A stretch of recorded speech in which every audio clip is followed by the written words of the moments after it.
Cinemajaw is sponsored by Overcast, an independent podcast app that embraces the open world of podcasting instead of locking it down. No exclusives, no premium content, no paywalls. Just a great podcast app for everyone. Get it for free in the App Store. And we thank them for their support.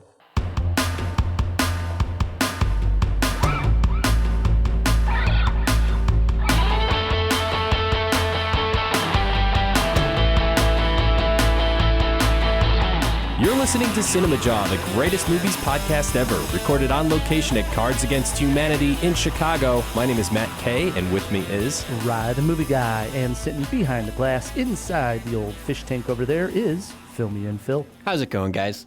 This week on Cinemajaw, Matt, we take a look at the villains in movies, and not just any old villains, animated villains. This is a good one, because animated villains sort of have that license with the artistic style to be larger than life. Exactly. Animated movies in general have just an ability to showcase much more creativity with their characters. Yeah. And so they're not bound by the laws of physics. Exactly. Yeah. And so when it comes to villains, super villains, which we may get to, animated movies have quite a few good ones. I agree. I totally agree. We're doing this in honor of a movie we'll be going eye for an eye for. A big animated film. Yeah, Toy Story 4. I can't believe it. Yeah. We'll talk about that. Good villains in that series. I agree. Helping us do this, Matt, we have a great guest joining us, do we not? We do. Tim Troy is with us. He's a filmmaker here from Chicago, and he's got a lot of credits under his belt. We'll talk to Tim about all that good stuff. He's been on a lot of just crews on the big productions here in Chicago as well. I'm interested to talk to Tim about that. Besides that, we have even more going on. Do we not, Phil? Oh, yeah, we talked about it a little bit. Well, we're also going to be going eye for an eye on Toy Story 4 tonight. And we have 2 reviews this week, potentially the best movie of the year and the worst movie of the year, Men in Black International and The Last Black Man in San Francisco. And we'll get to which one is which. Yeah. I wonder if the Jawheads can guess right now. It's a tough call. I don't know. Very tough. Also, since we are going eye for an eye on Toy Story 4, I thought this is a good time to be playing Buzz and Woody movie trivia. Oh, no. What did you do, Ryan? What did you do? Yourself versus Tim in Buzz and Woody movie trivia. I don't want to know exactly what that means, but okay. Oh, it's going to be a fun trivia. Is it movies with Buzz or Woody in the title? Well, we'll see. Okay. That's all I'm saying. All right. Buzz and Woody movie trivia. Okay. Also, June is Tilda Swinton month. We've been enjoying this celebration of one of our finest actresses. Indeed. So let's keep that going. Phil? Yeah, this week's Cinemajaw Tilda Swinton fact. Tilda Swinton was born into a Scottish nobility family. Her father was a major general and formerly headed the Queen's Household Division. I mean, really? she could have just been hanging out in court, but she decided to loose her talents upon the world. Wow. We're learning a lot about Tilda Swinton. I didn't know that. Did you? No, I had no idea. She's noble. She is. She has that air of nobility. The only thing I really knew about her going in before we started celebrating her is that she looks like Conan O'Brien. I so disagree with that. Well, she could play Conan in a biopic. You could see it, right, Phil? Yeah, 100%. All right, I guess so. Good stuff. All right, Matt, let's get this show on the road, huh? Yeah. Without further ado, we bring in our guest, Tim Troy. As I mentioned, has worked on crews, it seems like with every big production that came through Chicago. He currently has a short film entitled Abby out on the festival circuit. Tim, welcome to Cinemajaw. Glad to be here, guys. Do you go by Tim or Timothy? In credits, I go by Timothy, but everybody calls me Tim. Okay, cool. Yeah. We'll call you Tim. That works. Yeah. As I mentioned, you have worked on so many. When I looked up your IMDb page, you are on crew. It could be grip, it could be whatever, but you are listed in the crew of all of these large productions that have come through Chicago. And we're talking like the Divergent series or whatever it was that came through, because there's been some big movies. How did you get involved in that? Is that through a specific company that then is hired onto the film set, or is this just you individually going out to be on the crew? No, it's just me going out individually to be on the crew. I'm in the union in Chicago, and the comparison I make usually is sort of like being a construction worker, where, a company is hired to make a film, right? And then they subcontract out to to a foreman who then hires all the rest of the crew. So primarily I work in the grip department doing, usually as a dolly grip. So that's, camera support and helping move the camera around. I get to swing cranes around and basically anytime you see a camera moving on screen, I'm involved in that. In order to get hired on a job, usually it's a key grip that hires you. Sometimes it'll be a DP, sometimes it'll be a camera operator that specifically requests for one dolly grip over another, but generally speaking, the key grip brings you in. And that's where that comparison comes in. It's like the foreman just hires the carpenters and the plumbers and everybody else. Did you ever have an experience on set where you messed something up? And maybe going back in the early days of your career, because I'm sure by now you're, absolutely wonderful professional. But did you ever have that experience where you messed something up so badly you're like, oh no, I'm never going to get hired again? Oh, the first time I actually went out and I was really pushing a dolly on set, it was one of the most nightmare scenarios I've ever been in my life. I was doing a TV show and I got called out the day before. I had no idea what was going on. We came out and we were supposed to be doing all these dolly moves around. I thought it was just going to be handheld, I think, when they called me, but there was no dolly track on the truck. There was nothing else. So I was in this huge panic. They had to call the rental house and bring everything in the last minute. And then you're behind the 8-ball at that point and you're just panicked all day long. And to top it off, I'd never done any of this before and we're supposed to be doing these really silky, smooth, perfect camera moves. And I was beside myself. Herky-jerky? No, the moves came out smooth, but it was like trying to do master shots for a TV show where, you only have a certain amount of time to get a scene. Well, they were, they wanted to do 9 different spots. The camera goes up, the camera goes down, camera's back and forth all along the track and trying to get this whole scene covered in it. And for somebody that's new to this and is already nervous, it was a lot. It was a nightmare, huh? Yeah. Now, just some of the credits, Man of Steel, which shot here just a few scenes, right? It wasn't that large of a production. They were here for about a month, but I only did a couple of days on it. I was an additional grip that they pulled in a couple of days. As I mentioned, Divergent, which shot entirely in Chicago, which was pretty cool. And then also the TV show Chicago Fire and so forth. Yeah, I did the pilot for Chicago Fire when they were in town, and that was a really cool experience. We got to do all the scenes in the fire, and they had to put me in a whole fire suit because we're right there next to all the flames. It's me and a camera operator and a boom guy, and that's probably it because the focus puller's outside the room even. So it's just us. Nobody else is foolish enough. How does he More or pull less, focus from outside the room? Was it a remote control? Yeah, it's on a remote control and a monitor, and that's usually how they do it. There's still some guys that need to be close to the cameras, but a lot of the focus pullers now are at least removed so they're not right next to it. Interesting. Yeah. Didn't know that. So then you're also probably, once you're working on these movies, there's a lot of crew working on. So you get a lot of connections. Do you then rely on some of those connections and friendships that you make when you turn to making your own short films? Very, very much so. Yeah, I have been very blessed in that every time I've made a short film, I've been able to call, the people that I work with every day, and most of them are just happy to do something different from, the daily grind. If you're on Chicago PD or something for 10 months a year, you just jump at a chance to step up and do something different, like somebody that's just working like a second AC who's clapping a slate jumps up and shoots a movie, or just goes to be a focus puller, or somebody that's working props gets to do production design. Sure. It's a chance to do something different, and it's a chance to do something usually, I'd like to think is fun, right? You get to do a horror movie or a sci-fi movie or something that you really wouldn't get to work on otherwise. You get to sort of flex your creative muscle. Exactly. That's fun. Now, your latest film entitled Abby is making the festival circuit, I understand. And it's sort of a sci-fi thriller. Do I have that right? Yeah, it's very much a sci-fi thriller. Sell the jawheads on the premise of Abby. Okay, so the film is about a scientist who creates a biological computer, and that computer develops a virus.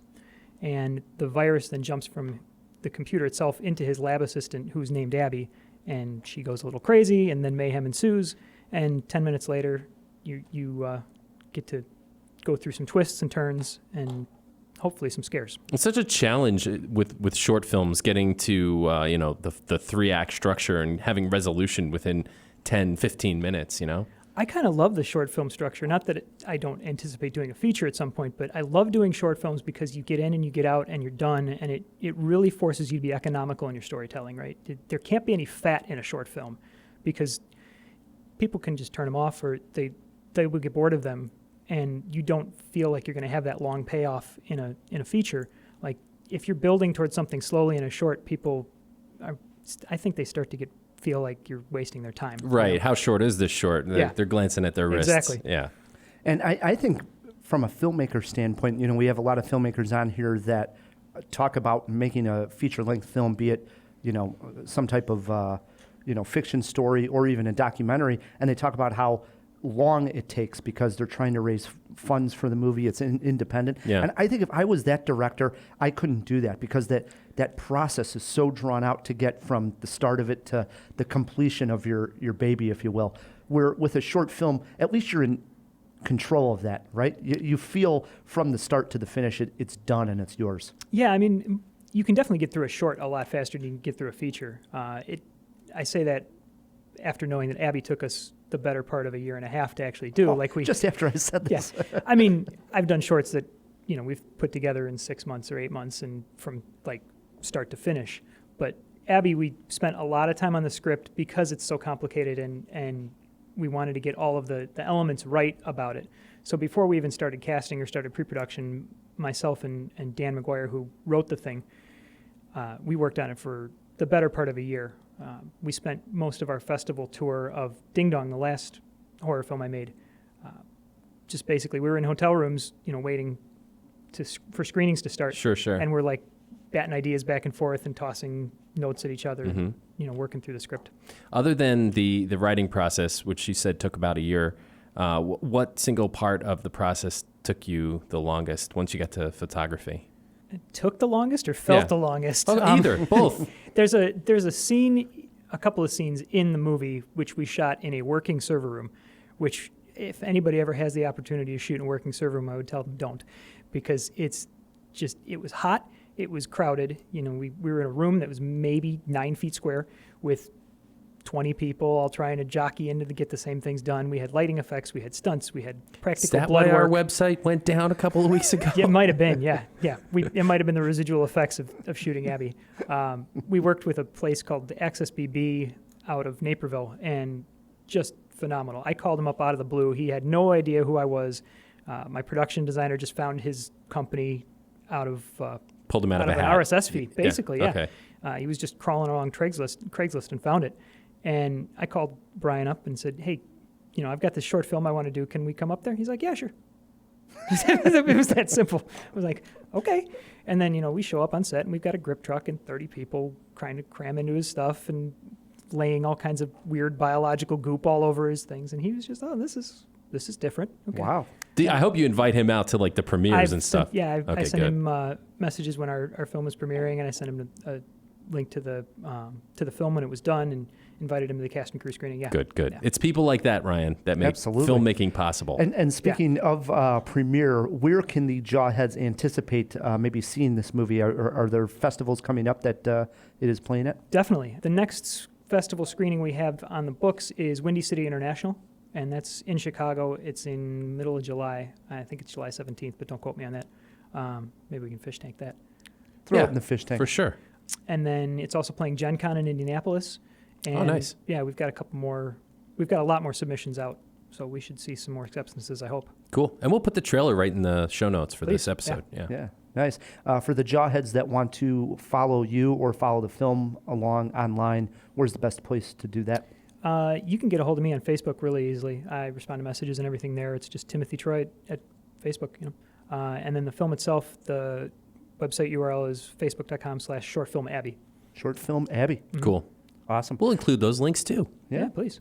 We like to end these guest interviews with a silly cinema cue. Phil? Yeah, so Tim, since it's Tilda Swinton month, we like to ask on-brand questions. So my question for you, Tilda has been cast to play a lot of roles in different movies based on literature, whether it's books or comic books. She was in Narnia. We need to talk about Kevin. If you have one character from a book that you really love and you think Tilda Swinton would be good at, who would you say that would be? Oh, boy. I got to think about that for a sec. Deep questions here. I know from Phil. these used to be silly, I know. you know? Now they're thought-provoking. They are. I'm going to change that up. Throw it over to Phil. Phil, you got any thought-provoking questions for the guest? That's way too much pressure. So my favorite book ever is Ender's Game, and this popped into my head once. They made it into a movie, but I'm not happy with how it Not turned satisfied, out. It really no. wasn't. It didn't do the book justice, right? I would actually like to see her in a gender swapped role and play the part that Harrison Ford played of Colonel Graff. I think she Wow. could nail that. Wow, that is thinking outside the box, and I like that pick. And as we talked about last week for our fact, Tilda Swinton has played men before. Right. So Yeah. As a matter of fact, you said that there was only that one role that you could find. that was known. That was known. She plays Gabriel in Constantine, who is gender non-specific. True. There you go. Very cool. Good one. One other thing I wanted to mention was just last episode we had the fabulous actress Claire Cooney on the podcast, and she is Abby in your film. She is. So, That was it was a very small world moment. Like I saw her name come up on my podcast when I was listening to you guys last week. And I'm like, oh, that's awesome. 2 weeks in a row, we've got stuff about Claire. yeah, it's awesome. It is Claire awesome. phenomenal. Like if She's people haven't seen her short film Runner, they should see that. And I cannot sing her praises enough. She came into the audition for Abby and absolutely nailed it from moment one. There was just no question that she had it. She's a born storyteller and had that character down. Awesome. Yeah, she makes an impression. She's awesome, for sure. Someone to know. Totally. All right, Tim is sitting in on this entire jaw. He has his top 5 animated villains picked out. I'm excited for this list. Also, speaking of, since we brought up last week, I did want to mention that I had made a mistake on the show, and I've already heard from quite a few is jawheads. this a new corrections segment? Yeah. So before we roll on to Eye for an Eye, I had messed up during Rocket Man. I was all excited talking about Rocket Man. We were discussing the actress who portrays his mom in the movie, and I confused these two actresses, and I've done it in the past, and I did it again last week on the show. I said Jessica Chastain when in fact it was Bryce Dallas Howard. Can you see the confusion at all? Yeah, a little bit, for sure. And I didn't Some correct you, reason- so... No, yeah. Sometimes it just flies off and totally miss it. And then Yeah. Phil misses it. He doesn't catch it. And then next thing you know, I'm hearing from the jawheads. So I made a mistake. There it is. It only happens every once in a while. It takes a big man to own up to his It does. mistakes, Ryan. So well done. Well couple done. years down the line, I'll probably have another one. Yeah, it happens every once a decade, right?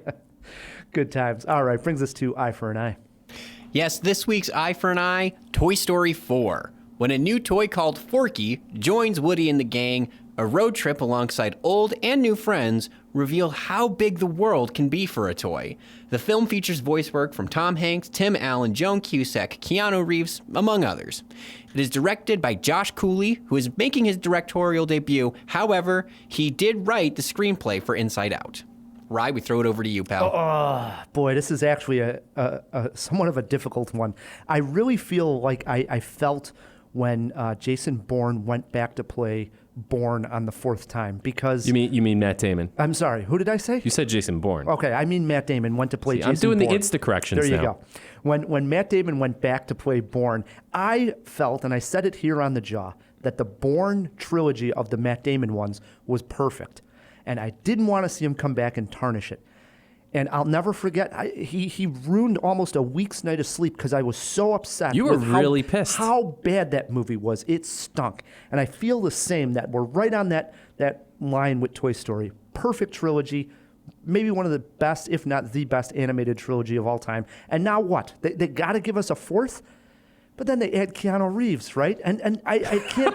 I can't That's the selling point for you? I can't go against Pixar. I'm excited for Keanu to be in this one. It's a slight interested. Matt? First of all, I mean, they already had some problematic names with Buzz and Woody, but now they're adding Forky. I mean, I just see the memes, looking down the highway there. I don't know, man. I'm kind of in the same boat as you. Do we need another Toy Story? No, probably not. But am I excited? Yeah, I'm excited. Tim? I have had the same story 3 times now with Toy Story movies. Toy Story 1 is perfect.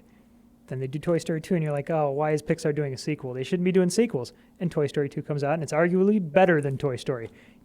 Anybody who doesn't cry at Jessie's song, I don't think has a soul. So, and then they do it again with Toy Story 3. Like, there's no reason that they should make this movie. And they do it, and again, they just hit you so hard. It's such a great movie. Maybe the best of the trilogy. Maybe, yeah. And then Toy Story 4 comes out and there's nothing in the trailers that make me want to see this movie, but I still have to go interested, you know? Over to our animated expert there inside the fish tank, Mr. Pixar himself, Phil. I'm on board with everything that you guys have been saying. It's like a little bit of Ryan's superhero fatigue, but with Toy Story, right? Where you don't want anything more from him, but I'm kind of happy that I'm getting it. And my main reasoning is because I swear to God, the man has never made a bad film score. Randy Newman is back, baby. I didn't know that. Oh, yeah. 4 for 4. 4 interesteds for Toy Story 4. But on point, one more thing I did want to say that Tim brought up the fact that like Pixar shouldn't be making sequels because they're so creative, right? That in some way we know how long these movies take from page to screen and how many man hours of animation and the story that it feels like, well, they're in a way just wasting the idea of what could be out there for something like another Inside Out. It's like they're wasting a release date, right? Yeah.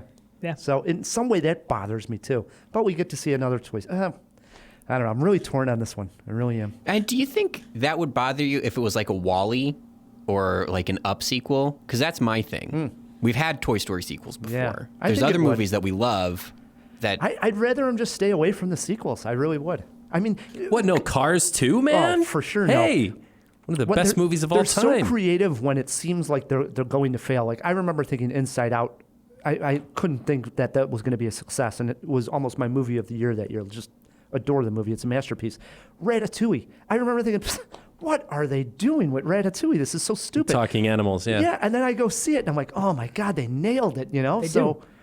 that's what I want out of them. They have had one of the best runs, I think, of any studio ever. And it's just really impressive what they put together, and that's what makes you so hesitant to see them do this movie, and you're like, it's so dangerous. You don't want to see them fail, and you're scared for that. I think that might be the only time I have that feeling when I go see a movie. Like I'm rooting for this studio to win, and I'm so scared they're not going to. But they always tend to surprise you. We'll find out. Yeah, well, that's our review next week. We're going on Monday. Yeah, no doubt. All right. Speaking of new movies, Matt, Men in Black, a film that was very fun, visually entertaining, but probably lacking substance, came out in 1997. Its inevitable sequel followed in 2002, and then the series took 10 years off, and in 2012 we got Men in Black 3. What was shocking was how good the third film actually was. The bad news, this triggered a fourth film, with none of the major stars of the first 3. Could Men in Black International sidestep the usual Hollywood pitfall of the unwanted spin-off? I put on a pair of black Ray-Ban sunglasses and hit the theater to find out. We've never faced a threat like the Hive. They can take the form of anyone. I haven't seen that before. Even our own agents. Do we have a plan? You know, sometimes you have to trust your gut. Taking over for Will Smith and Tommy Lee Jones are Chris Hemsworth, Agent H, and Tessa Thompson, Agent M. The two have previously worked together in the Marvel films Thor Ragnarok and Avengers Endgame. The story opens with Agent M as a little girl who witnesses the Men in Black blanking the minds of her parents. Flash forward some 20 years, and she is desperately trying to join the group of black suit-wearing agents. After a somewhat amusing interview with Emma Thompson's Agent O, she gets her first assignment. She is paired up with Hemsworth's Agent H. Together, they track down an alien who feels his life is in danger. It is. But why? Well, it has something to do with a secret weapon he passed off to Agent M, and it turns out, Matt, there are multiple people and or aliens interested in this weapon. To be honest, the plot is a weak point, as is the incredibly flat writing. Men in Black movies are supposed to be funny. I did not laugh at all. The chemistry between Hemsworth and Thompson feels unauthentic, forced, and tired. Hemsworth plays it off as a light version of Thor. Liam Neeson also is in the cast, and you can pinpoint exactly where his character is going to go within minutes of the film. One highlight in regards to the cast, Camille Nanjiani, who voices an alien called Pawnee. His voice was so perfectly suited for the character that you could not help but smile when the guy talked. As for the effects, which this series is known for, bland. Same goes for all the action sequences, bland. If the filmmakers thought the only fresh thing they needed to do was pair up a guy and a girl instead of two guys, they thought wrong. Men in Black International was a letdown. It had me searching for a neuralizer to erase my memory. I'm not happy.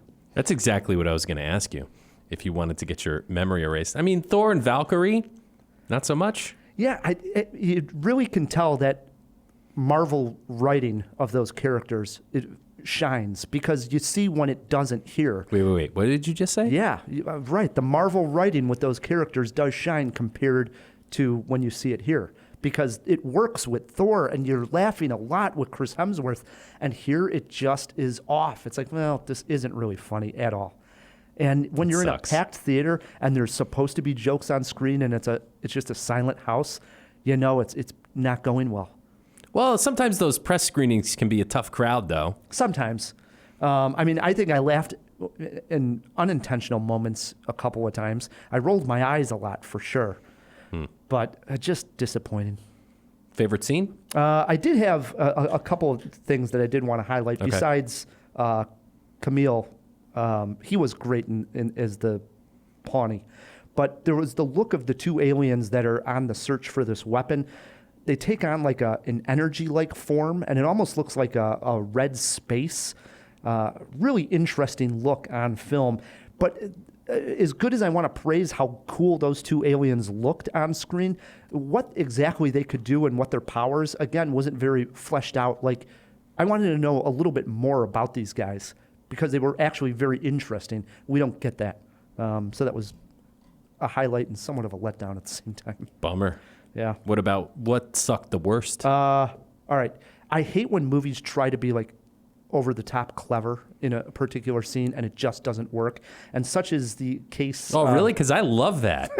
Such is the case here when Agent H and M get into a gunfight and their car is off to the side and they start to pull out guns from all parts of the car. Right. Some of this is in the trailer, like the hubcaps open and there's guns in there. Right. And it just keeps going. And I think the very first time you see it, you're like, oh, okay, there's guns inside the mirror. And right. So they got to hold out.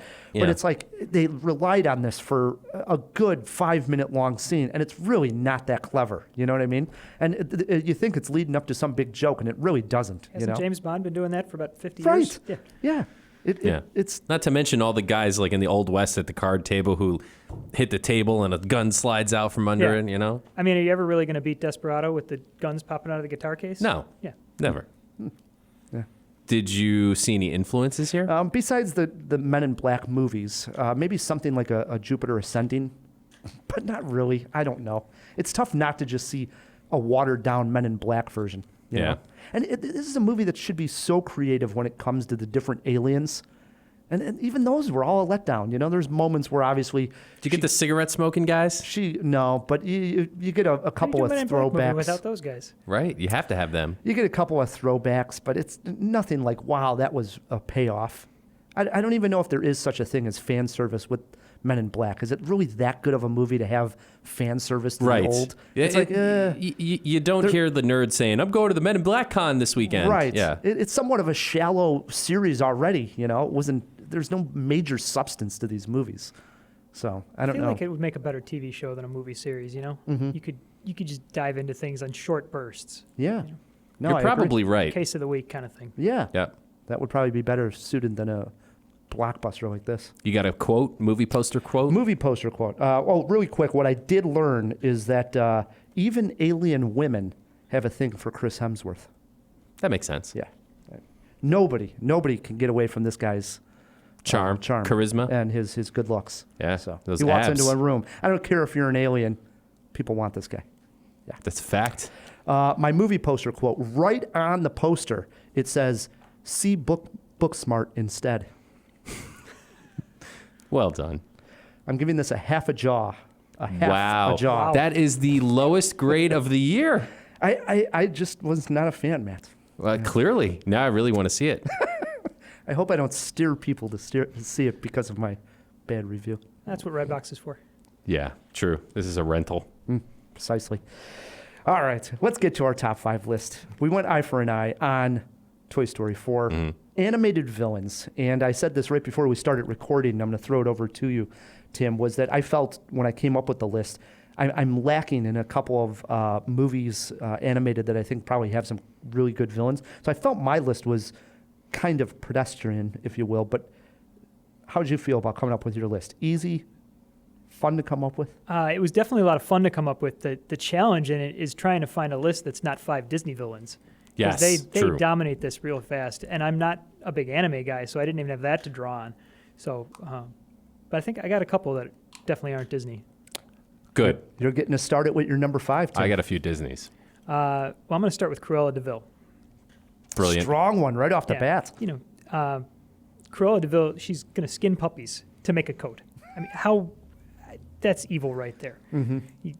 And she's got such a scary look to her, and these like this wild eyes that they draw her. Disney does the wild eyes maybe better than anybody else with the little circles that go all nuts, like when they're really crazy. Yeah. She just looks like a skeleton that grew hair. You know, it's really good character design. She's voiced really well. It's just, and she's one of those villains that stick in the back of your brain as someone to be scared of. And it gave us one of the best Mr. Burns songs on The Simpsons. So. True. She's like an archetype, too. I mean, you look at a movie like The Devil Wears Prada, and you see a lot of Cruella in that sort of fashion-forward power broker. But, you know, it's right there in the name, Cruella de Vil. If your name is de Vil, don't name your kid Cruella. In fact, just don't name your kid Cruella ever. Maybe don't have kids at all. Yeah, true.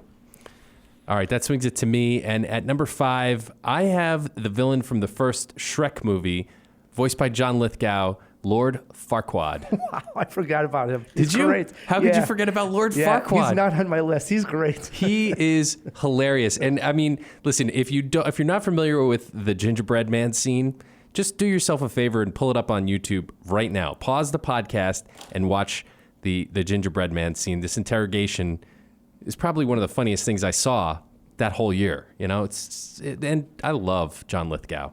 It's funny to think back how big Shrek was. It was huge. You know, now there's been so many, but to think back to that first original Shrek, I mean, I remember getting it on DVD. I had saw it in the theater. I was a big fan of the movie. I really enjoyed it, you know? It was the first thing DreamWorks did that really hit, too, right? Right, as far as their really put them on the map as far as animation goes. Right. It definitely did. Totally did.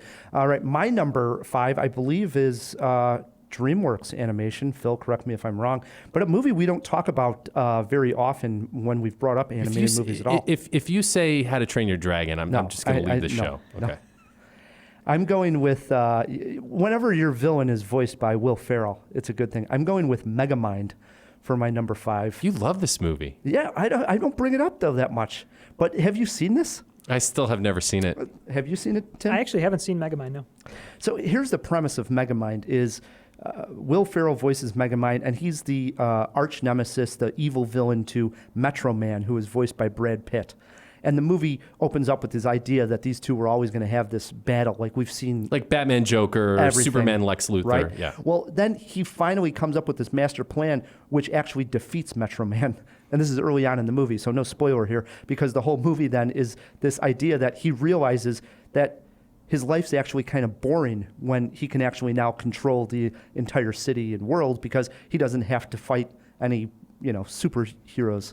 And he ends up falling in love. There's comedy ensues after that. But that premise of the movie that he defeats this guy and now he can just live his life as the master evil guy that he wanted to be, and that's actually boring to him, is quite funny. That is funny. It's almost like a Gru, right, from Despicable Me. These came out right around the same time. Can we throw that in the fish tank? Either the same year or a year after each other. They were very similar.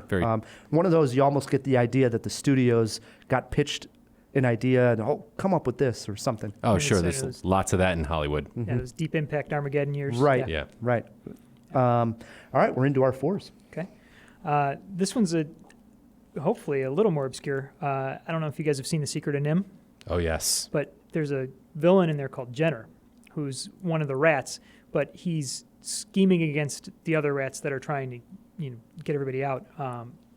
His plan basically involves taking the house that they're moving, the Brisby house, and dropping it on Nicodemus, who's the leader of the rats, while there is a family of rats or family of mice inside, and they're all going to drown in the mud when the thing hits the ground. So, I think that's pretty villainous. He's evil. He's very evil. And doesn't he fight Mrs. Brisby with a sword at one point too? I think he threatens Mrs. Brisby with the sword, and then the captain of the guard, I forget his name, comes and protects him. That's right. There's some great swashbuckling in that movie. And it's just such a freaky movie. It's one of those 80s movies for kids that are so great because they give you just enough scares, like the great owl's in there, and that haunts so many kids' dreams. Even Nicodemus is a little creepy. Yeah. Have you seen this one, Ryan? Yeah, I have. And I was actually going to bring up the point that, do you think that's because we were younger when we saw these, or was the animation just physically a little bit more scarier? I think the animation is scarier. Because I agree with you. It's, Don Bluth definitely tapped into some scarier stuff than Disney was going. They went kind of dark with those movies, and that's what makes them kind of exciting. Did he also do? Oh man, I'm blanking on the name of it now.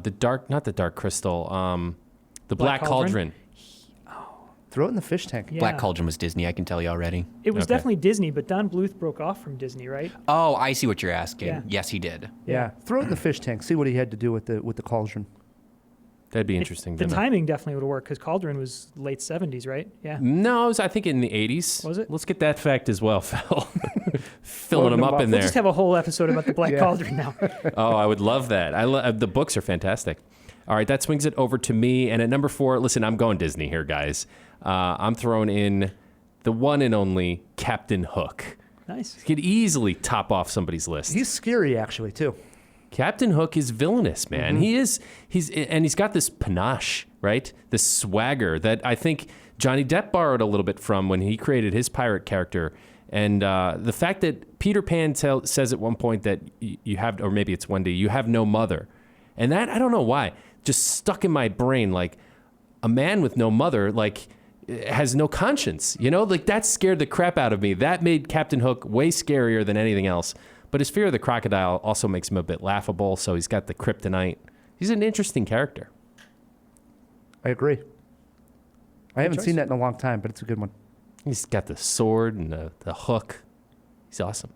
All right, for my number 3, I go to a Wes Anderson animated film. Well, this is your number 4, isn't it? Yeah, my number 4. Oh, okay. You said 3. Oh, sorry, but that's because there are 3 bad guys as my number 4. I'm speaking of the 3 evil farmers in the Fantastic Mr. Fox. They're known as Walter Bogus, I think is his name, Bunce, and Bean. And these they're turkey and apple farmers and a duck and goose farmer and a chicken farmer, and they are out to get rid of all these animals. Especially Mr. Fox. And especially Mr. Fox. And their plan actually is to drown these animals in cider. They're going to flood their animal holes. What a way to go. And it's quite the devious plan. But with Wes Anderson and his writing and his timing of it all, I love when they're talking about like Franklin Bean. And all these characters look like those grumpy old farmers that would just be annoyed by the rodents of the farm, Yeah. They just animated those guys so perfectly, and I think it's Bill Murray says it, or maybe it's George Clooney says like he's the most evil man alive, talking about one of the farmers, and they show him on the phone, and it's great. Were you a fan of the Roald Dahl book as a kid? Not really. Oh man, it's good. It's up there with James and the Giant Peach for sure. I wasn't a fan of any of his those weren't weren't like my books, You didn't like Roald Dahl? What the hell's wrong with you, man? I'm not saying I hated Charlie him. and the Chocolate I'm Factory? not saying I hated him. I'm just saying I didn't read all those books and love them. Oh, that's another one of those things that just scares the hell out of you when you're a kid. Yeah. Those books get really dark too. Mm-hmm. James and the Giant Peach, also scary. Yeah. The Witches, you're right. Mm-hmm. Yeah.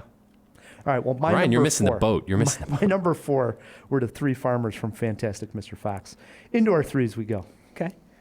So my number 3 is a little bit of a cheat because he's not really the official main villain of this movie, but I got to go with the Joker. And you slip him in through Mask of the Phantasm, which is the only theatrical Batman animated movie I believe we figured out.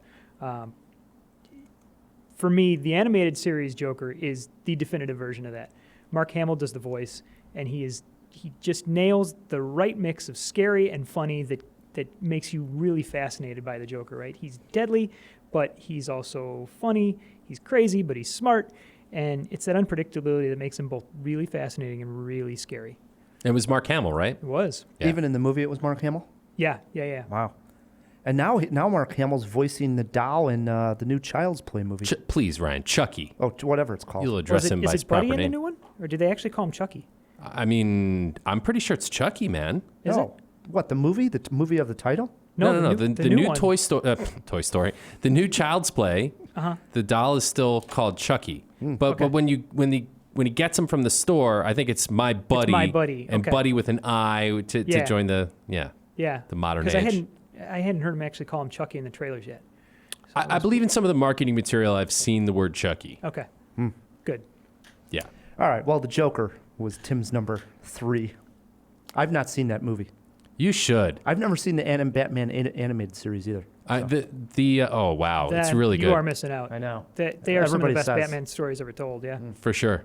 Must be streaming somewhere. I can probably catch it on Netflix. That's where we got Harley Quinn from, and probably a couple other characters as well. Paul Dini, his animation style was captured that neo-noir sort of Art Deco 1940s Chicago look splendidly. It's just great. And you're right, some of the best Batman stories. Yeah. And I was just talking to somebody else about it, but they actually recorded all of the music for that with a real orchestra.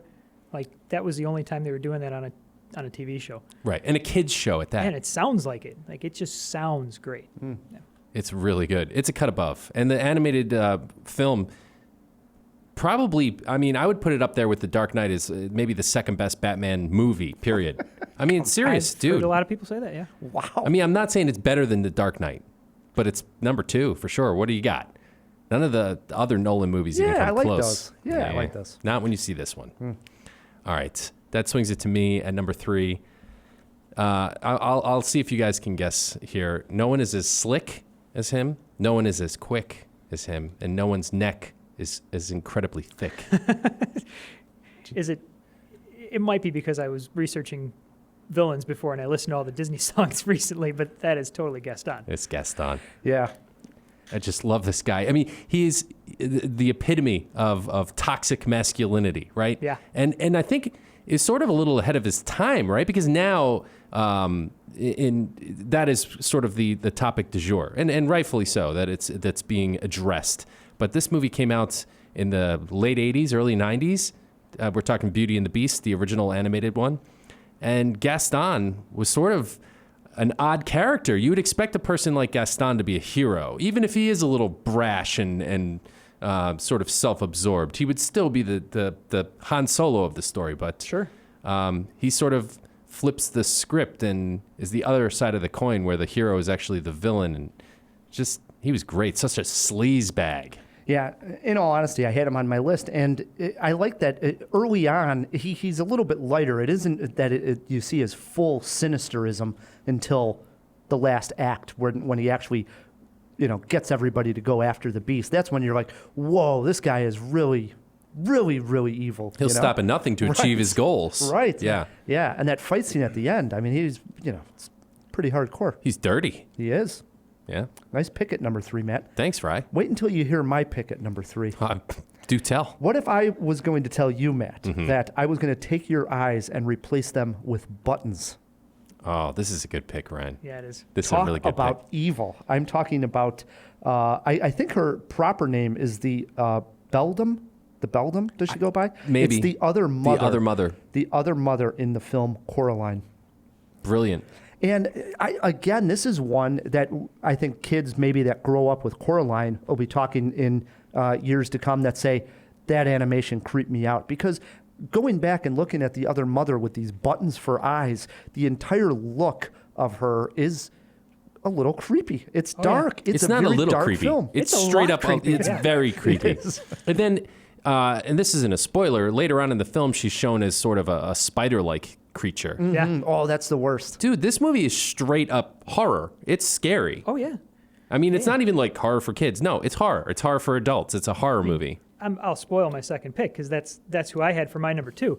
And it's funny, though, because I was over at my parents the other day, and I came in, and my mom's watching TV with my niece, and she's got Coraline on, and I'm like, what are you doing? This girl's 6 years old. This movie scares me, And it's just, you're right, that the design of that character is so freaky and so scary, and Neil Gaiman came up with it, I think, right? Yeah.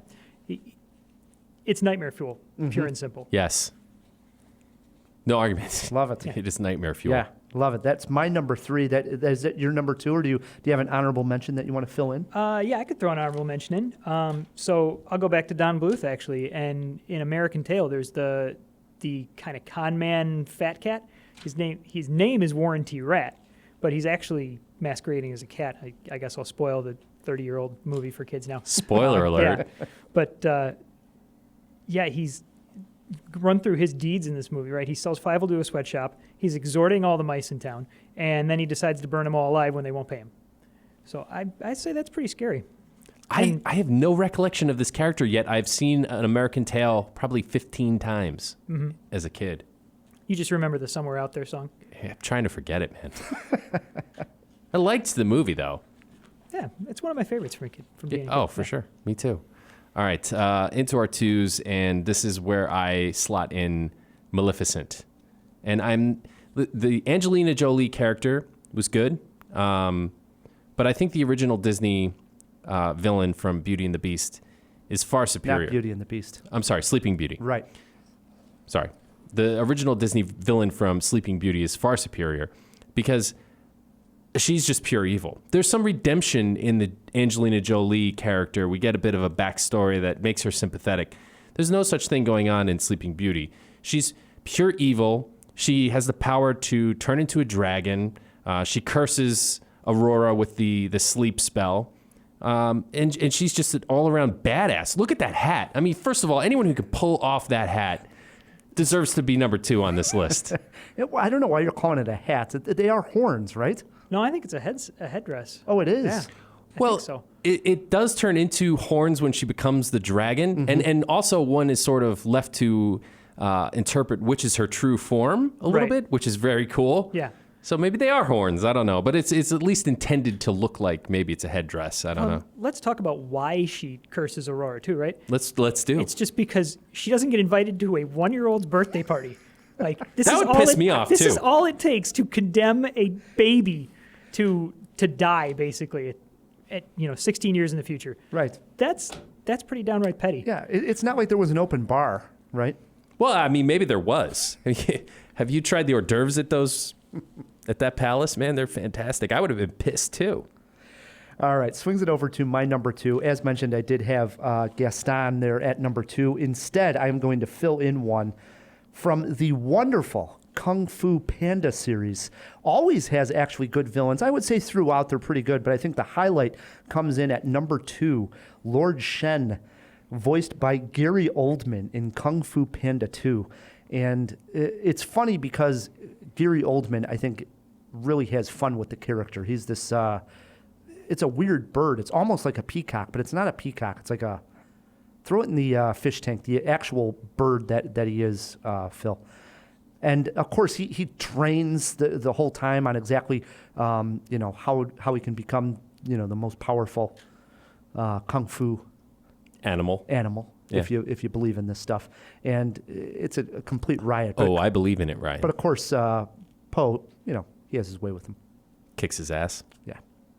But if you haven't seen all the Kung Fu Pandas, I do recommend them. They're good films.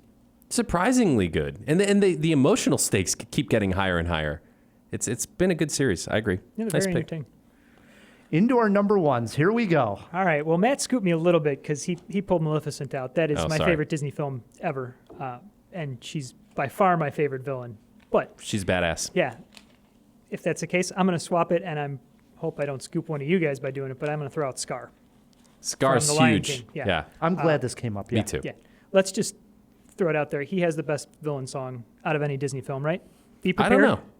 Is it? Yeah, I'm saying it is. That gets my vote. I mean, Gaston's is pretty damn catchy. It's pretty good, but it doesn't have, goose-stepping hyenas and the humor that Scar brings to it. He just relishes being a villain, and I think that's kind of consistent on my list, is that I like all the villains that really enjoy what they're doing, and Scar just loves every second of making this plan and going through it and being a evil lion, I guess. I almost said human being. That doesn't make any sense. But, yeah. Yeah. You excited for the live action? can't do those live action Yeah. remakes. All right. I'm never really that interested in seeing them. So Aladdin was okay. Was it? Okay. Yeah. And I just revisited the animated classic over the weekend with my kids because I was like, we're gonna watch Aladdin. They're doing it as the school play next year with my older kid. He likes to be in the plays, so we have to watch them. Right. But I'm like, you got to watch the animated one first. So we sat down and I don't know how well it holds up. I got to be honest. Do you own that on DVD? No, we rented it. Rented it? Yeah. We went to an actual video store. Really? Got a That DVD. exists? They exist. Yes. Family video? It was a family video. Yeah, they're still around only somehow. ones, yeah. They're still around. Yeah. This was in Kalamazoo, Michigan. Nice. So, yeah. Matt, you're number one. All right, guys. One of the most diabolical characters of the last 10 years, I would say, does find an ounce of redemption toward the end of the film. But I think everything he does leading up to that, trying to take over or even destroy the world, also voiced by Will Ferrell, President Business. You can call him Lord Business from the Lego movie. Just Weak. weak? Are you serious? For your number one? Wow. What a joke. Here's the thing, Ryan. I This think is you not forget. a good pick, Matt. I rewatched it. I researched this meticulously. Wow. And I rewatched all of Lord Business's highlights, okay? And he's a sicko, man. I mean, he tortures them with the crazy glue and the Band-Aid and stuff. You got to rewatch it. It's actually really, really poignant. And I forgot just how amazing the Lego movie was. And the scene where Emmett confronts Lord Business at the end, and he's got him craggled to the ground, and it looks like it's lights out for Emmett. And then the real Will Ferrell comes in and has that confrontation with his son. I'm just watching this on YouTube, completely out of context, and damn it if I didn't get teared up again watching this just on YouTube. It's that good. I'm not going to knock the Lego movie. Wow. I like the Lego movie too, but I mean, he starts off saying one of the best villains in the last 10 years, and oh my God, where's he going? I might have oversold it a little So bit. then he says, Will Ferrell is the Lego villain. Dude, Ugh. it's really good. It's really good. And he actually like kills people in the first 5 minutes of the movie. And the characters that he's after are your beloved favorites like Batman and the Teenage Mutant Ninja Turtles. He's terrible. All right, let me go classic with a number one. I wanted to go with one big classic pick. You guys all got to go and get your old Disney one. So I went with one as well. Is he also a big cat? No, not a Okay. big Although that would have been another good Yeah, solid yeah. choice. It's like- Yes, but if you look into a mirror, you may see the evil queen from Snow White as the number one villain of all time. All right. And I'll say why this one sticks with me. Probably the part that always scared me the most, and doing research for this, other people I saw mention this, was when she actually turns into that old hag that crone. actually gives her the apple. Mm-hmm. That part it's just still scary to me. Yeah. It's just old looking animation that just stuck and just absorbed into my brain, and now it's just like creepy to me and scary and evil. And there's something about that character that still resonates that for me. So Here's the thing. That's a terrible disguise. Like if you want somebody to trust you and accept food from you. I agree. You're gonna go with that old hag? Right. I mean, because the evil queen, she's not like a looker or anything, but she's not a crone.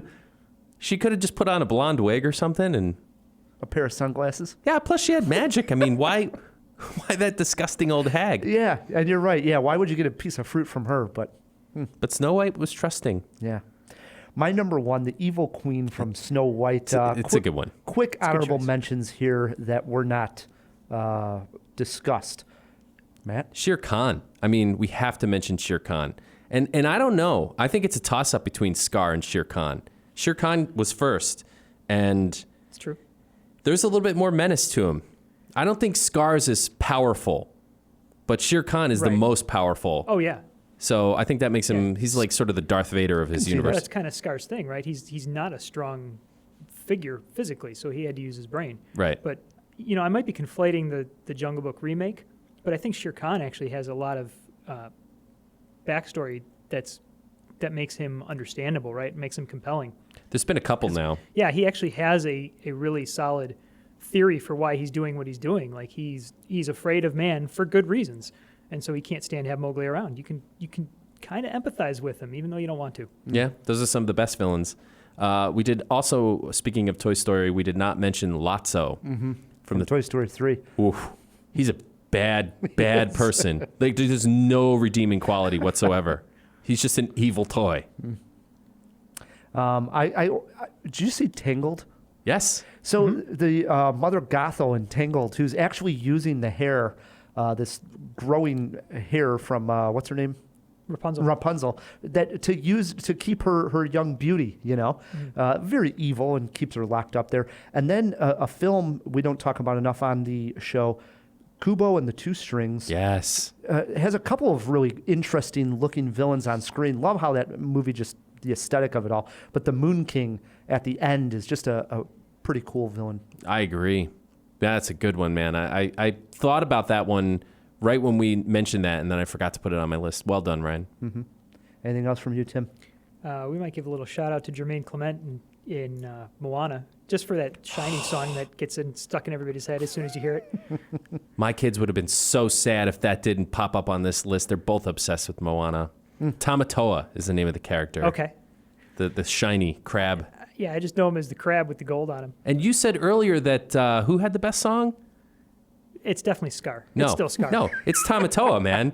No way. Shiny. Yeah, dude, it's Jermaine Clement singing it. That is an awesome song. Jeremy Irons singing Be Prepared. Touche. This is going to be a poll on Instagram. We'll find out. I love it. I want to see the results of that. Me too. Yes. Me too. All right. If we missed your favorite animated villain and you have Twitter pulled up, shoot us a tweet at Cinemajaw, or you can always email us, feedback@cinemajaw.com. What we're going to do is take a break. And when we come back, obviously, I already gave you the worst movie of the year. So you are getting a four-jaw review possibly here. Possibly. Hold onto your hats. Plus trivia, Tim versus Matt in Buzz and Woody movie trivia. We'll be right back on Cinemajaw. Let's all go to the lobby. Let's all go to the lobby. Cinemajaw celebrates Tilda Swinton Month with this clip from Constantine, in which she meets Cinemajaw's last monthly theme alumni, Keanu Reeves. Your ego is astounding. Gave you figures, and the wicked shall inherit the earth. You judging me now, John? Betrayal, murder, genocide. Call me provincial. I'm simply seeking to inspire mankind to all that was intended. By handing earth over to the son of the devil. Help me here. You're handed this precious gift, right? Each one of you granted redemption from the Creator. Murderers, rapists, and molesters. All of you. You just have to repent. And God takes you into his bosom. In all the worlds, in all the universe, no other creature can make such a boast, save man. It's not fair. If sweet, sweet God loves you so, then I'll make you worthy of his love. I've been watching you for a long time. It's only in the face of horror that you truly find your noblest self. And you can be so noble. So, I'll bring you pain. I'll bring you horror. So that you may rise above it. So that those of you who survive this reign of hell on earth will be worthy of God's love. Gabriel, you're insane. The road to salvation begins tonight. Right now.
Cinemajaw, hanging out with filmmaker Tim Troy, whose new movie Abby is hitting the festival circuit.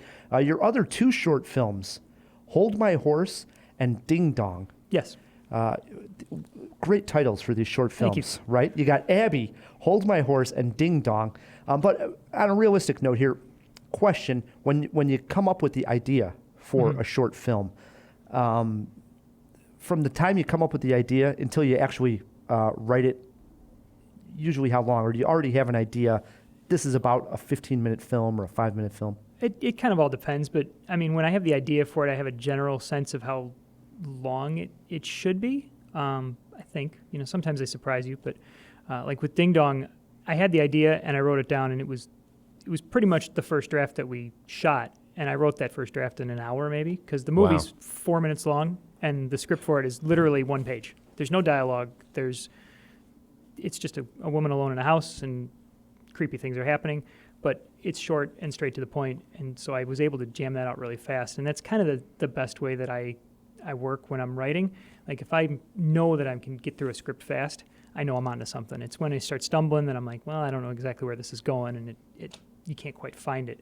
But when you get that burst of speed and get it all out in one shot, that's when you know you have something. That's interesting. That's a nice thing about writing shorts, because you can write a short in a day.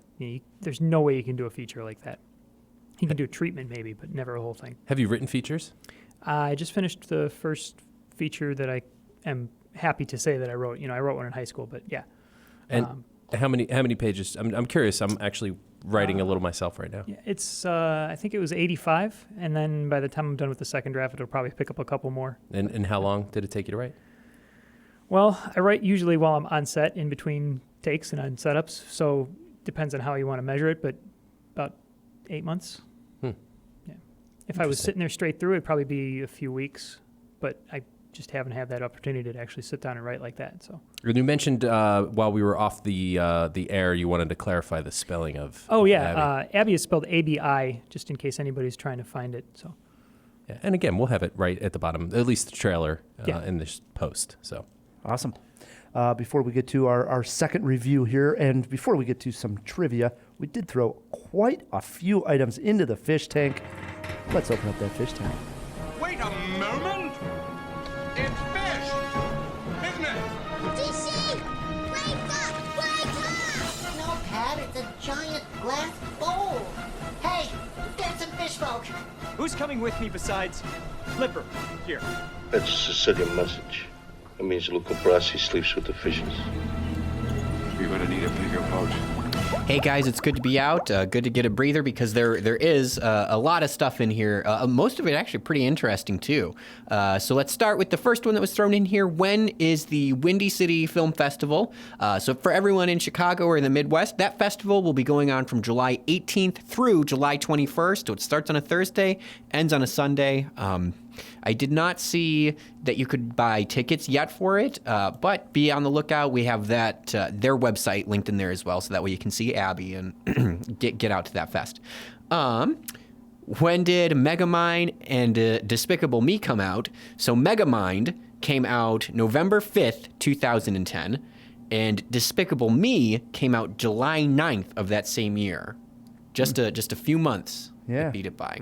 It definitely had that syndrome that we were talking about, Armageddon Deep Impact. Oh, Syndrome. That's another great animated villain. That's one we missed, yeah. From The Incredibles. Yeah. Mm-hmm. Good one. Yeah, sorry. Didn't mean to step on you there, Rye. My bad. Did Don Bluth work on Black Cauldron, and when did Black Cauldron come out? This one, super interesting. I'll start by saying that the Black Cauldron came out on July 24th, 1985. So it was in the middle of the 80s. And that was 6 years after Don Bluth left Disney. And when I was digging up on it, the theory or the hypothesis is that the Black Cauldron was in some ways sort of a film made in spite of Don Bluth leaving. It was the first feature film that they started producing after Don Bluth had left, and Disney as a studio was in a position where they not only did they lose one of their best guys, but with him were many other of the staff members that have been making these great films for him. And so they were kind of in a between a rock and a hard place, and they were really just throwing as much at the wall and seeing what stuck. And they were having a lot of people who were kind of cutting their teeth, trying out new things, and the result was this uncharacteristically dark, and interesting Disney film. So that was very interesting to look up. And then, what kind of bird is Lord Shen from Kung Fu Panda 2? The exact technical species is a white peafowl, and that is a subcategory of the Indian peafowl. A peafowl. A peafowl is a peacock. Yes. That's what I learned, is that the males are peacocks and the females are peahens. Wow, interesting. You didn't know that, Ryan? No. Yeah. I didn't. I worked at a zoo and I didn't know that. Of course you worked at a zoo. Learning new things. Yeah. Hey, before we close that fish tank, this came in a couple weeks ago, but we don't talk about much television shows here, obviously being a movie podcast, but we had done on episode 423, it was our favorite friendships in films. And of course, we brought up Simon Pegg and Nick Frost. And we were gloating about how much we like those two, their chemistry on screen. And longtime listener here, Dion Anderson, wrote in. He said, "Hey guys, you mentioned how much you like Nick Frost, Simon Pegg films, but I don't know if you guys are aware that their TV show Spaced, the one that started it all, is now available on Amazon Prime. It's streaming the entire series. Keep up the good work, Dion." I don't know. I've never watched Spaced. I have. Oh, you guys have? I have. Yeah. This is news to me. I've never seen it. I've seen some of it. I haven't finished it yet. But It's like a sort of a sci-fi spoof. It's good. does it get sci-fi at some point? I guess I haven't gotten that deep into it. Yeah, I think so. Man, it's been a long time since I've seen it. Isn't Space the apartment one? Yeah. Oh, maybe I'm thinking of something else. Matt's completely off. I've seen Space, but that's how long ago? I mean, like, completely messed that one up. You're totally spaced out. Yeah, well, hey, fits. Yep. Was that everything in the job box? That's all we got. All right, get back in there. Will do. Matt. Yeah. You saw something special. I did. Amidst the bombast of giant monsters and superhero finales that is the summer blockbuster season, first-time director Joe Talbot drops his rather quiet by comparison Sundance darling, The Last Black Man in San Francisco. Is it a love letter to the city? Is it a critique on gentrification? Is it about race, letting go, holding on, gangs, friends, art, skateboarding? Is it all of those things and more? I stole a ride on a cable car to the theater to find out. I always come back to the old house. What if it's empty? What if we just peeked inside? We could throw parties. You could put on one of your plays. We could yell. Who is this house? Our old house. That's not your old house, and that's not your neighborhood. The Last Black Man in San Francisco is my favorite film of 2019 so far. And I would go as far as to bet that once you see it, Ryan, you may even agree. If Wes Anderson was a black skate punk from the West Coast, this is the movie he would make. Call it Rushmore meets Minding the Gap, if you will, but to sum it up thusly, even though most films would gush at such a compliment, is to vastly underestimate this movie. The film opens with Jimmy and his best friend Mont waiting for a bus as they watch their neighborhood being cleaned up by white guys in hazmat suits, and they listen to a street preacher beg for attention to that matter. We soon discover that the pair are trying to reclaim the house built by Jimmy's grandfather, launching them on a poignant odyssey that connects them to their past, even as it tests their friendship and sense of belonging in the place they call home. For sure, gentrification is a central issue to the movie, but hard to say if it's the main theme. There is just so much nuance and subtlety crammed into this 2-hour film that every frame and character seems to vibrate with life, deeper meaning, and hidden depths. I mentioned race, letting go, holding on, gangs, friends, art, skateboarding, also parental neglect, mental health, elder care, introversion, family, social media, loss. All of these themes and more simply ooze from this dense yet somehow breezy film. I mentioned every frame. Every frame is also a poster-worthy still. There are beautiful yet vapid movies like Dunkirk, and there are ugly yet poignant movies as well. The Last Black Man in San Francisco manages to balance both things equally. Every shot is a masterpiece, and every set, every landscape, every exterior, meticulously manicured to perfection. San Francisco breathes in this film. It actually pulsates. Both main performances were superb, and the supporting cast was also fantastic. Hell, even the cameos are the best I've seen, perhaps ever. Even the damn cameos are so brilliant and meaningful if you understand who is on screen and why. You can never go home, Rye, but you can go out and find The Last Black Man in San Francisco right now. I can't wait to talk about this film again come Oscar season. Wow. I love when we get a wallop of a review from Matt K. And this was one. Yeah. I'm so glad to hear because I know we had Pat McDonald on the show doing our summer movie preview, and this was brought up on the show. Mm-hmm. Highly anticipated. I couldn't quite make the press screening, and I was upset because I'm anticipating this one being this good. And so to hear this, that it's not just about gentrification, which I thought this is going to be, that's the main theme of the movie. Same. So to hear that it has so much more to offer that I'm standing up. I'm that excited. I'm going to stand on the desk. I mean, listen, the gentrification is a big part of the movie and a big part of the inspiration for the movie, because this is somewhat autobiographical. Like the main character, Jimmy Fails, is actually the actor's real name, Jimmy Fails, and he wrote this with Joe. Yeah, and really quick, before make that point, I even thought at the time, doing the research early on when I had heard this movie was coming out or something, I like to keep my distance from these. I was under the impression it might even be somewhat of like a documentary slash no, but it's complete fiction. Well, I wouldn't say fiction. You're right. Narrative. Yes. Yeah. Oh, absolutely. Yeah, dude, you will love this movie. Any fan of Wes Anderson, and like I said, that's a great comparison. Like any filmmaker would love to say your movie's like very Wes Anderson-like, and you pulled it off. I would go as far as to say it's better than a Wes Anderson movie. It just, I don't know how he manages to balance so much in this movie, but he does. And there's so much meaning that I'm sure I missed 80% of it. Like, I can't wait to go back and watch this again because it's just thick. It's so thick. But yet doesn't feel like overpowering at the same time. It's a great movie. Got me really excited here. Let's break it down a little bit further. Favorite scene or element in the movie? Yeah. There's the scene. I mean, listen, I can't stress this enough. Like, some of the shots of him skateboarding down the hills in San Francisco are just amazing and beautiful. But there's a scene where a Segway tour comes by his house, which sort of at that moment really hits the gentrification theme pretty hard. But it's also a cameo. And I'm sure a lot of people, even in my press screening, had no idea. In fact, I spoke to another critic on the way out, and I was like, how about that cameo? And I don't even want to spoil who it is, but the leader of the Segway tour is just an outspoken individual, very well-known San Franciscan, and it's amazing. When I saw that cameo, I'm like, this movie is my favorite of the year. Awesome.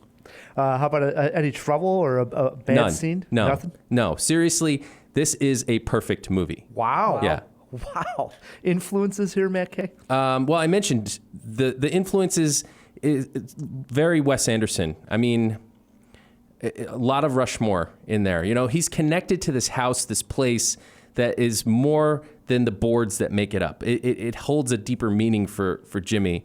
And there's a lot of that quirky characters. It's his Rushmore. It's his Rushmore, and it deals a lot with his family and the failings thereof, and triumphs thereof as well. And it has just a feel of Anderson in it. But again, I think it's a bit more. What did you learn?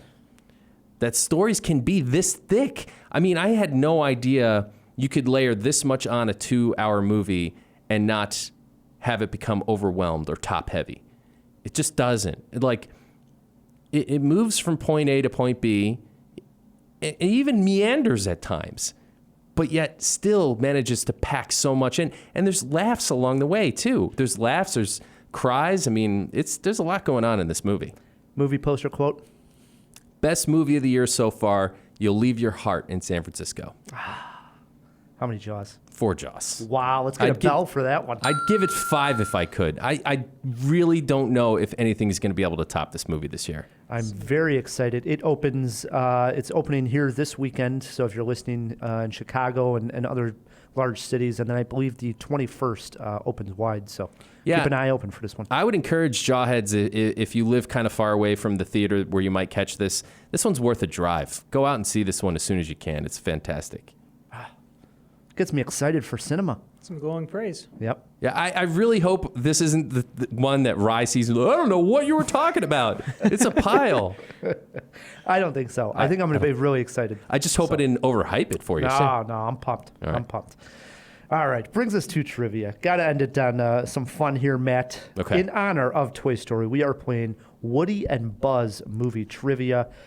Tim, you're our guest. You get to choose if you want to go first. Let Matt go first.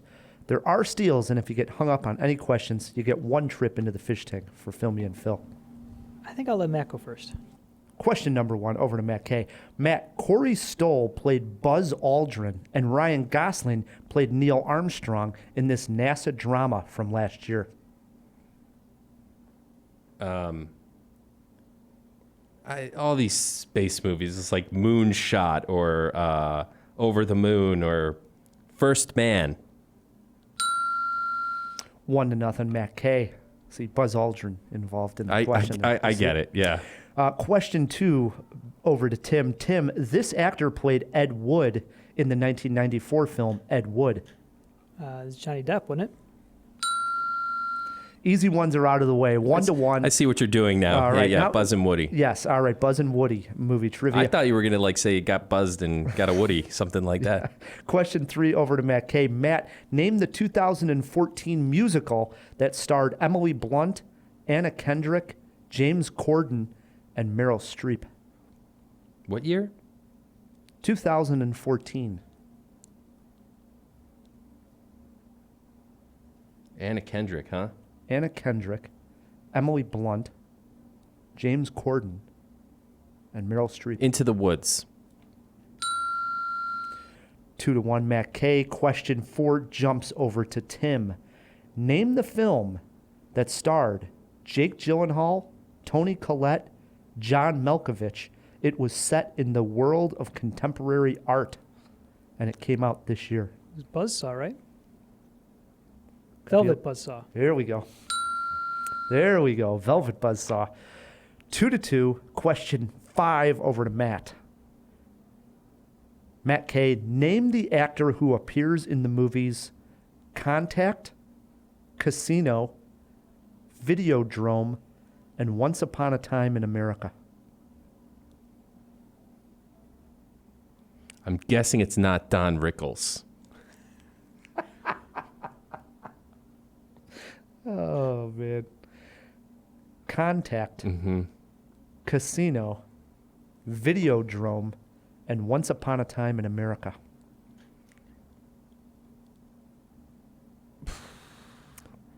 I mean, De Niro? Incorrect. We are playing Buzz and Woody movie trivia. You got a chance for a steal here, Tim. Tim, name the actor who appears in the movies Contact, Casino, Videodrome, and Once Upon a Time in America. Well, I haven't seen Once Upon a Time in America, but I think it's James Woods. Wow, big shift here. Tim takes the lead 3-2, and question 6 is over to him. Tim, name the actress who was in the Divergent series, Adrift, and The Spectacular Now. This isn't fair. He worked on Divergent. I was only on the rigging crew. I wasn't there for any of the shooting. Was it Shailene Woodley? Can I pronounce it poorly like that? There we go. Wow, it is 4-2. What a swing. What a swing we have. Question 7 over to Matt. Matt, Elijah Wood stars in one movie with Jim Carrey. It came out in 2004. Name it. Fill me in, Phil. Whoa, into the fish tank we go. Phil, Elijah Wood and Jim Carrey in what movie? All right, Matt, your clue this week. Hopefully this clue will jog your memory and open your mind. Wow, if that clue doesn't just spell it out.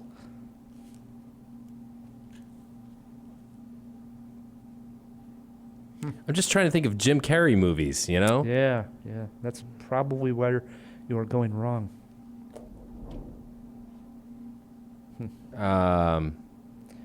Eternal Sunshine of the Spotless Mind. Elijah Wood was in that? Absolutely, yes. I don't remember that. He's the buddy that worked, the other technician, right? Right, that works with Mark Ruffalo. Yeah. It's been a long time. I got to revisit that. One of the greats. All right, it is 4-3. Last question of the game. He can win it on a walk-off right here, or maybe give Matt a chance at a tie. Last question to you, Tim. Buzz Lightyear himself, Tim Allen, starred in one movie with John Travolta. It came out in 2007. Name it. And you do have a lifeline if you need it. Tim Allen was in a movie with John Travolta. I'm going to the fish tank. Oh, back-to-back fish tanks we go. Phil, John Travolta, Tim Allen, in what? Alrighty, Tim, your clue this week. It's another way to say pigs that are not domesticated. Wild hogs? There it is. A winner for Tim with Wild Hogs. I'm ashamed to say I knew that one. I'm proud to say that I haven't seen it. I just know it. I watched it with my mom. Oh, right, That's right. allowed. Yeah. 5-3. Tim wins this one. Can I get a handshake here in the studio? Beautiful. Look at that. Even standing up. Well What played. gentlemen. Well done, What sir. gentlemen. Well done. If it came down to a tie, we call it a jawbreaker. This question would have been over to Tim. Better toy, Woody or Buzz? I go old school. I like the old school toys, so I'm Woody. Incorrect. It is Buzz. Buzz Lightyear is the right answer. He's got the action. The wings pop out. He does know how to fall with style. It's true. All right. The real jawbreaker was this. Age of John Travolta, closest to. Matt, do you got a guess for Johnny? And this is his Earth years. Yeah, I would say he is just about to turn 60. He's not there yet. I will say he's 59. Lock him in at 59. Tim, do you got a guess? I'm going to say 63. Give that one to Tim. 65 for John Travolta. Wow. Turned 65 in February of this year.